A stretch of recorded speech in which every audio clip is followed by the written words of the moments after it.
Cincinnati's ready for the Big 12. It was time for them.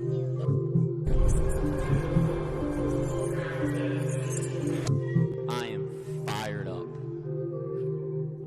It's a blessing to be able to be in this league with y'all, putting on for UC. Cincinnati, a basketball school for... And there he goes. Touchdown! Bearcats! Brookwamba again. Another slam inside. Ladies and gentlemen, welcome back to the GoBeercats podcast, part of the Catskeller Social Club. I'm Brandon. He's Darin. And down here we have JD from the Lupton Drinking Club, second-time guest on the show here after he and his good friends introduced us to TCU last summer. We wanted to bring him back because we wanted to talk baseball again with a team that has been pretty damn good this year. Although JD thinks it's been a mixed bag, we'll hit on all of that as we talk to him about the upcoming series between the Bearcats and the Horned Frogs here in Clifton this weekend, and should be quite the test for the Bearcats, as a lot of games have been this year. First of all, JD, welcome back to the show. How's it going, guys? Thanks for having me back. Absolutely. Darin, welcome back. It feels like I just saw you. Yeah. Yes. JD, when we start the show, we usually start it off with a beer. I'm not usually great at telling guests about that, and I make it awkward for some reason. I'm drinking a baseball-themed beer, Centerfield Hazy IPA from Fretboard. I thought that would be appropriate for our conversation here. And Darin looks like he's got another Cappy Snacks from Urban Artifact here. How's that treating you now, Darin? So pretty tasty. Still pretty tasty. Yeah. I apologize for not including you in on the beer club, JD. Hey, that's all good. I literally got home from work like 5 minutes before we started hitting record. So yeah, I'm still getting settled in for the night. But I'll have it. We record later on tonight. I'll have my long drink out for the recording. You guys ever had long drink before? I remember you telling me about it last summer. I've not had it yet. Man, you got to try it. It's good stuff. If you like gin and juice, it's good. That's what it is. Yeah. Definitely. Well, so we have our drinks in hand. Some of us will wait here. Talk to me, JD, about and first off, just in general of what you've seen play out in the Big 12 this year so far, when it comes to baseball and sort of surprise teams or one way or the other. What do you think of the season so far for the Big 12? It's been a wild ride. I mean, I don't think it's really played out how a lot of people thought it would. I think preseason it was, TCU and Texas were kind of the clear number ones, and Texas sitting at 6-3, they're kind of doing their part, but TCU at 5-7 has been a real disappointment. Other teams like Texas Tech, Oklahoma State, they kind of find themselves, Oklahoma State's kind of in the middle of the conference, Tech is towards the bottom, and then you have Oklahoma sitting at the top. Nobody really saw that coming. Kansas State, everybody thought would be pretty good. They're sitting there tied for second with Texas. I think right now it's just a little too early to tell. I think there's been some kind of random results early on. So the way the standings look now, I don't think is how it will play out for the rest of the season. So yeah, we're going to be in for a wild ride as we head into April and May. Darin, what you got? Yeah. It's the baseball conference. The Big 12 is a baseball conference, is described as probably the second best, if not the best baseball conference. I think the SEC probably beats that out barely. I think the ACC is pretty good too, but ACC, Big 12 is definitely up there. They love it on the coast, those Carolina schools specifically. Yep. Yeah. So we're up there in the baseball conference. So far the Bearcats have held on, a little bit. They've been in every series, I'd say, so far in Big 12 play.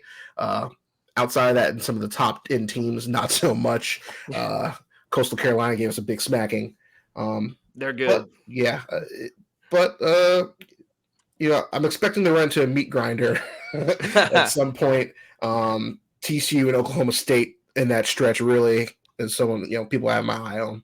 So Cincinnati sitting at 4-5. That's surprising to me. Yeah. That is higher than I would have thought. No offense or anything. No. I mean, absolutely, no, it makes sense. I mean, we have a few bats, but really, really, really young pitching that we're relying on. Seth Loge probably had his best game just recently in the Baylor series.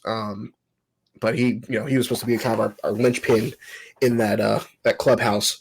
But he's only kind of been all right. A lot of the freshmen, like I said, have been really getting a lot of good looks. Plus, it's tough going into a new conference, even if you're a talented team. Yeah, new conference plus NIL.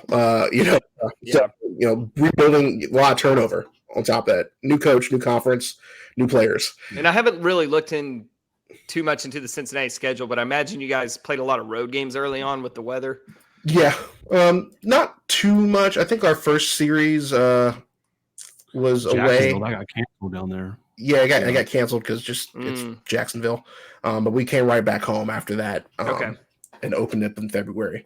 I guess you guys don't feel the same effect as some of the more northern schools. I didn't know if where you guys were in Cincinnati, if y'all had the weather issues that some of the schools up there do.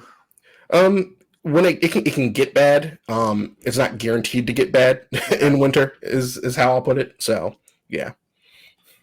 Yeah, I mean, like we're supposed to play Xavier tomorrow, and that's already been pushed because of flood watch or something. So it'll be 70 yesterday, flood tomorrow, and it'll snow by the time TCU is here this weekend. But tell me about TCU's 20-7 right now. Yeah. I do believe they started out at a blazing 15-0. Yeah, and then what makes this team so lethal? I know that they were top 5 preseason. Just talk to us about the strengths that this program has right now. Yeah, you can really talk about it in two different ways. And it really comes down to non-conference versus conference, right? All 7 of our losses have been in conference play. So yeah, you mentioned it. We started out 15-0, and they played some pretty good baseball in that stretch. But some of those games we really had to battle back, hold off late rallies or come back from behind and win. And the lineup was really carried by, transfers like Peyton Chatagnier from Ole Miss, and then freshmen like, for example, Chase Brunson, Sam Myers, guys like that. And a lot of people said, well, TCU's due to, kind of regress a little because, of these close games. But my argument was, throughout the preseason, our top players weren't playing very well. So what happens when those guys get on track? I think we can take another step forward. So then we get into conference play, and the opposite happened. Those guys, those newcomers that were carrying us, they did fall off a little bit.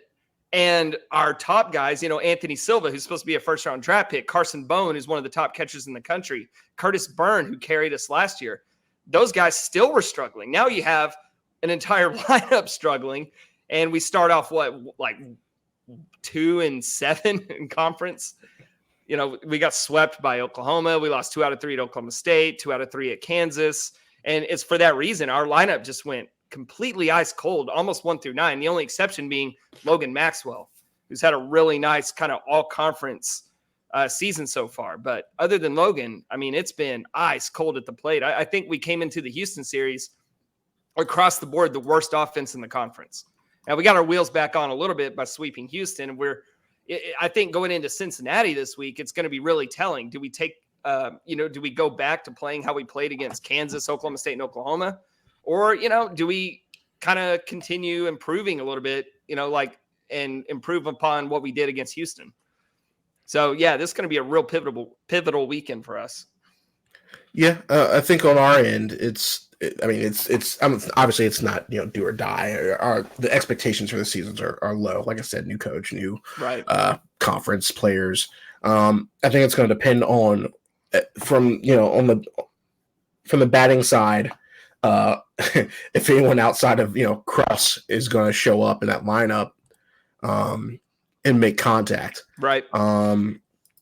And then outside of that, it's just going to depend on the opposite side. Our outfield play, we got some guys out there, athletic, and track ball as well. But as far as the pitching itself goes, will those freshmen, continue to progress?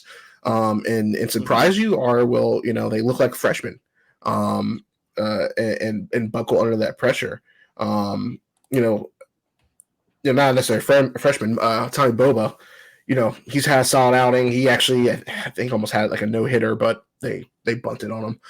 No way! Yeah, did that really happen? They bunted for a hit to bring they bunted for a really hit did. on him. Nathan Taylor, was getting some looks. He's a true freshman, absolute physical unit, like 6'4", 220, 30 pounds. It depends on if those guys have better outings and continue to progress, or just kind of be freshmen and sophomores. You really aren't. You really don't know. Because like I said, they'll stay in games. Well, they'll lose by 3 runs, 2 runs, or win by 2 or 3 runs. Right. And you just don't know which way the series is going to go. Small margin for error. Yeah. Well, yeah. I did see. I haven't looked into Cincinnati too much, but I did see that combined Cincinnati and TCU combined for 9 home runs in conference play. Yeah. Which we're both at the bottom when it comes to home runs. So yeah, that can if you lack power, then yeah. I was going to say this too for our offense. The problems really come down to 2 issues. Okay. 1, we're not hitting for power. 2, we're not getting on base.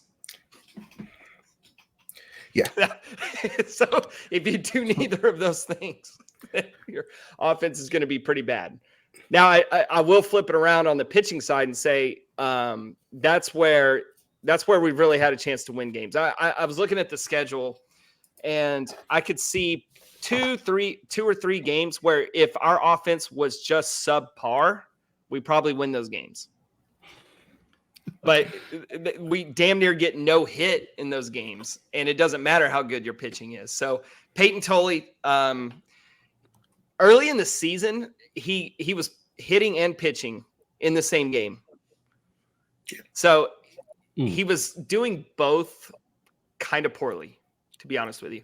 Now, the pitching would look okay, but it looked more like he was a reliever trying to be a starter. But when we started conference play, well, I guess it was the Oklahoma State series, so that would have been our 3rd series. They took him out of the lineup, and he only pitched. And he threw a complete game shutout, a 2-hitter, I believe it was. And then last week against Houston, he took a complete game shutout into the 9th, got the first 2 guys out, and then ran out of gas, or he would have had back-to-back complete game shutouts. So he's been awesome. Luis Rodriguez is another guy. He has a whip under 1 in conference play. And then on Sundays right now, the way the rotation set up is our best pitcher from last year, who is kind of working through some issues. He was hurt in the fall, so we're hoping to get him back on track. But with those 3 guys at the top of the lineup, and we have a lot of talent in the bullpen, I really like our pitching. It's just going to come down to, can the offense get out of this slump? And if they can be that number 5 team in the country. Yeah. Can you talk to me a little bit more about that, about like the strategy in putting in the strategy in the rotation for like a 3-game series? Because it seems like with the Bearcats, we have 2 solid guys that'll, if we take a series 2 out of 3, we win the first 2, and by the time Sunday rolls around, it seems like we just don't have the depth to run out of arms. to sweep the series. Yeah, that's unfortunately a problem for, I'd say a great majority of teams across the country. TCU is blessed to be in a position where we've recruited really well. Kirk Sarlos being a guy who, played in the major leagues, and he's one of the best pitching recruiters out there in the country, but not everybody has Kirk Sarlos. So yes, we do have a unique advantage where, we have depth. But as far as strategy goes, I would say this, you want your Friday night guy. Usually it's going to be your best pitcher. Yeah. But if you have multiple guys that kind of fit your best pitcher, standard, then you would go with a guy who kind of has that Friday night mentality, kind of the bulldog out there that's, not going to kind of buckle under the big lights. Right. And so that's, Peyton Tolley for us. He's that guy. He's a total bulldog. Then on Saturday, you would go with the guy who can give you the most innings, who kind of works deep into games, because if your Friday night guy has to get pulled early, because, it takes a lot of energy to pitch on Friday nights. So if he can't go deep into the game, you can use your bullpen resources on Friday have your innings eater on Saturday to save your bullpen, and then you can piece it all together on Sunday when, both teams are kind of running out of pitching. Very nice. Yeah, it seems, and like I said, I wouldn't say newer fans to college baseball. Welcome. Yeah, thank you. One thing I've noticed is it seems that for a lot of teams, it's about catching just the right pitcher in 100%. The middle of the game, building your lead off of that, and then once they either get rescued or they switch out, it's about maintaining that lead from that point. Yeah. No, you make a good point. And one thing I've noticed is, during this dry spell, TCU has been facing mostly right-hand pitching. And on Thursday and Friday, the first 2 games of the Houston series, they rolled out left-handed pitching. And it seemed like our offense had an easier time hitting those lefties. So that might be something, for us on our end to watch as the season goes. If the team features a lot of left-handed pitching, that may be advantageous for us. It could be just a small sample size, who knows? But it seems like a lot of our problems are coming against right-handed pitching. Yeah, I'd say we are, at least on our end, we're pretty deep on the right-handed pitching. We only got about well, I hate to hear that. Yeah. But, again, freshmen, so, let's see how they counter that. A lot of right-handed pitchers, but only 4 or 5 actual left-handed guys, and then maybe 1 or 2 guys who can actually, do both for some reason. Like I said, and Seth Lowe started out as the guy to be our Friday night pitcher. Okay. I don't know what lineup he's going to roll out here with this Friday. It's looking to be a chilly one. So, man, I don't like that. That's what we thought the problem was in Kansas when we scored 9 runs the whole series, and it was freezing cold up there. And 4 of those came on, I take that back. We scored 13 on Sunday, but that was when Kansas ran out of pitching. But on Friday and Saturday, we only scored 5 runs combined. Gotcha. Yeah. I mean, it's going to be 45 Friday to start out the series. So it's going to be a great weekend to bet unders. If you're absolutely. No home run power. Neither team hits home runs. It's going to be cold. And at least for TCU, our pitching is our strength right now. So yeah, I mean, that's a 5 p.m. game. Yeah. So at that point, sun's going to be starting to go down late into the night. But it gets warmer as the weekend goes on, 51, 58, midday games. So outside of obviously our game this week, really excited, like I said, for Big 12 as a baseball conference. Yeah, a lot of teams, a lot of strong, history. Have you traveled to any away games or have any recommendations on away games for people out there? I haven't this year, but I've gone to a majority of the Big 12 sites. Texas Tech is a fun one if you can get out there. I know that's really tough travel from Cincinnati, but if you are able to make it out there, the ballpark won't impress you, but the town will. You may have seen a lot of hate on Lubbock on Twitter, and it's an amazing college town. It really is. There's great places to eat. It's a lot of fun. I mean, the people out there love Texas Tech. It's kind of just, the lifeblood of sports in that city. So it makes that a lot of fun. Obviously, Austin is a great place to go for a multitude of reasons, but watch. Yeah, I know they're leaving the conference, but still, it may be worth a trip out there if you ever get the chance. I don't have much good to say about Norman, so they're leaving that's fine. Yeah. Stillwater's pretty fun. They have the best ballpark in the Big 12. I was going to say, they have a nice ballpark. And as far as Stillwater goes, they have a couple pretty cool, little college joints to go to. The town won't impress you as much, but the ballpark is definitely worth the trip. Yeah, I mean, we've done a. Stay out of Waco. I gotta say that. Okay. Yeah, you don't need to go there. For any trip's over, so they don't go good. to the ballpark sucks. The team sucks. The city sucks. There's nothing good in Waco. Yeah, it didn't seem like it really picked up till that Saturday game anyway for them before people actually showed up. So. Oh, did y'all already play Baylor? We just played them this past weekend, Thursday into Saturday. So, okay. Lost that series. Won the first game 8-3. Lost the second one 6-8. Don't love that. Yeah, and then lost 2-9 that last day. 6-8. We had, you're speaking about being on base. We had a moment there where We had 3 on base and 1 at the bat, and they struck out 2 guys. Loaded bases. That would have been our chance to get back in that game. And so we pulled back in later, but like the 5th inning that was the moment. As far as our stadium goes, nothing too crazy at the moment. We did like a small renovation, new turf, started to put some history up there for some conference visits and actual tournament visits. I'm really hoping that they expand at some point if the sport grows for us. More overhang, expand the concourse. Right now, there's a lot of construction behind it because our indoor practice facility for football is being built on the other side of it. Right. So I gotta think switching over to the Big 12 will, rising tides lift all ships. I would think a lot of the newcomers will, they'll feel pressure to invest more in baseball, just being in the conference we're in, and we take baseball really seriously in this conference. So, it wouldn't surprise me if you guys started investing more. Unfortunately, we have to battle fandom with the Reds, and with it being opening day last week, everyone still believes that the Reds have some sort of chance of doing something this year. And you got Nick Lodolo. Once that dies off here in about mid-May, right? Unfortunately, the college baseball season, it's so compact that by the time the Reds fans fall off and come back down to earth, the season's about over for college. So we got to get fans in early, and then again late May when the Reds are officially mathematically eliminated from the playoffs. So let me ask you guys this. So I went through today and just kind of tried to project every series across the Big 12 for the rest of the season, just to see what TC's path would be to try to get back into winning the conference. But for Cincinnati, I projected a 13-17 finish. Okay.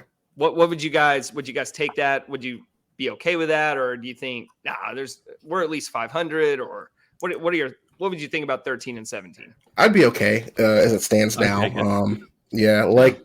Obviously we're like sitting at the upper half of the conference, but that's only so many games so far. Right. We're about a third of the way through right now. Yeah, third of the way through. Like I said, the buzzsaw beat grinders, I described it on Twitter. We were talking to some other guys. That's still to come. TCU, Oklahoma State.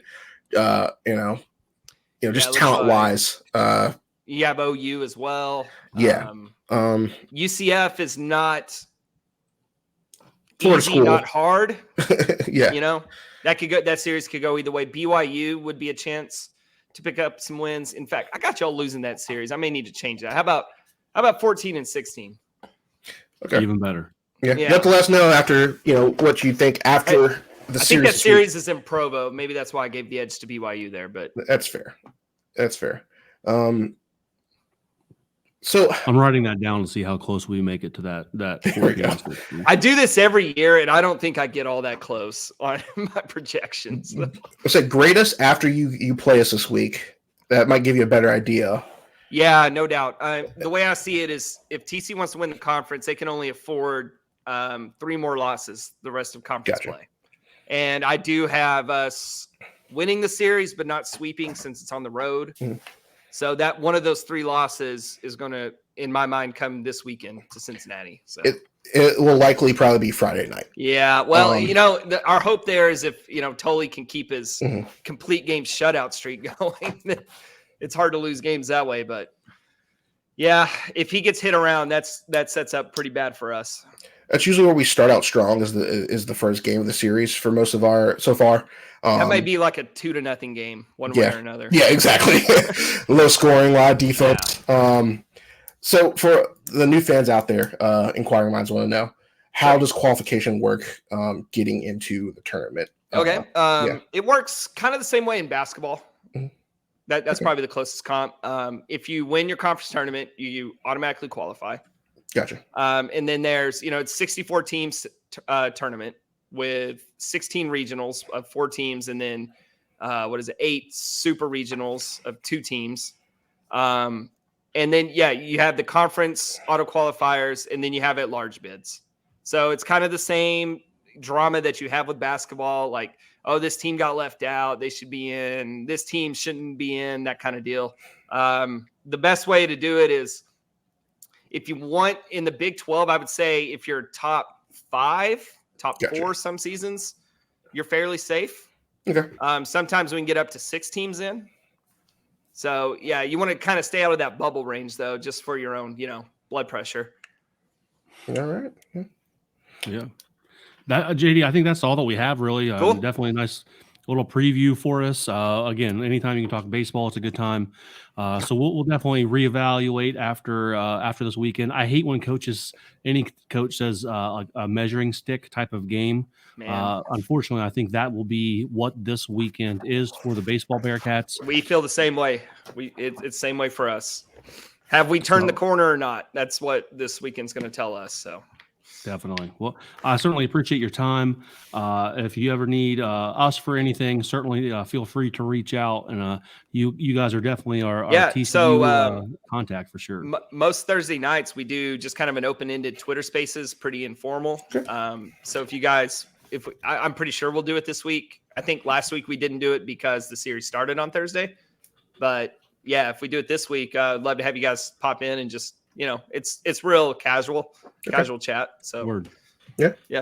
Definitely. Good stuff. All right, gentlemen.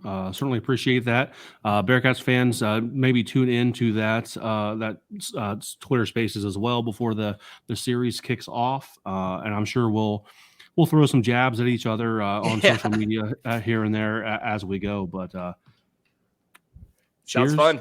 Yeah, absolutely. Cheers, gentlemen. Cheers, boys. I'll go get my long drink. Absolutely. See ya. All right, guys. See ya.